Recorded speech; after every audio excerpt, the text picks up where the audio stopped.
नमो बुधाय। साथियों, कहते हैं मन इतना चंचल होता है, यदि वह नियंत्रण में न रहे तो व्यक्ति अशांत महसूस करने लगता है।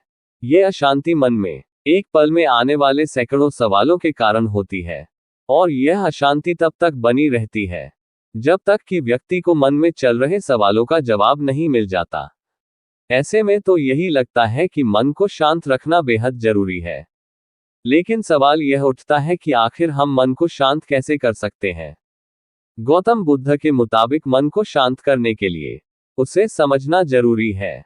गौतम बुद्ध के बताए हुए तरीके जिनसे मन को समझना आसान होगा और हम उस पर कंट्रोल करने का प्रयास कर सकेंगे।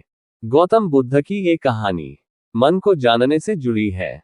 इसका पहला चरण इस प्रकार है। एक बार एक व्यक्ति गौतम बुद्ध के पास गया और पूछा कि मन को नियंत्रित करने का पहला चरण क्या है। बुद्ध कहते हैं अपने मन को समझने का पहला चरण है इसके द्वारा दिए गए लालच की व्यर्थता को देखना और समझना। दरअसल जब मन अशांत होता है तो कई तरह के लालच देता है, और जिसने मन द्वारा दिए इन लालचों को पहचान लिया, समझ लो कि उसने मन को समझने का पहला चरण समझ लिया। फिर व्यक्ति बुद्ध से पूछता है कि लेकिन हमें ये कैसे पता चलेगा हमारा मन हमें लालच दे रहा है और वह लालच व्यर्थ है। इसका जवाब देते हुए बुद्ध कहते हैं, अनुभव से। मनुष्य मन के लालच से जिस कार्य को अतिपूर्वक करता है उसमें उसे हानि ही होती है और हानि के बाद ही उसे अनुभव होता है।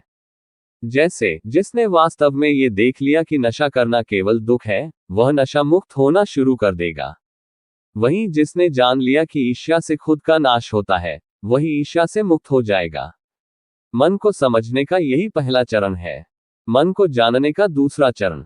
व्यक्ति बुद्ध से पूछता है, यदि व्यक्ति पहले चरण से ये जान जाता है कि वह मन द्वारा दिए लालचों के कारण दुखी है, तो फिर दूसरा चरण क्या है। बुद्ध कहते हैं, खोज पर निकलना।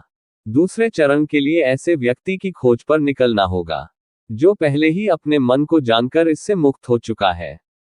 दरअसल एक ऐसा ही व्यक्ति तुम्हारा मार्गदर्शन कर पाएगा। मन को जानने का तीसरा चरण।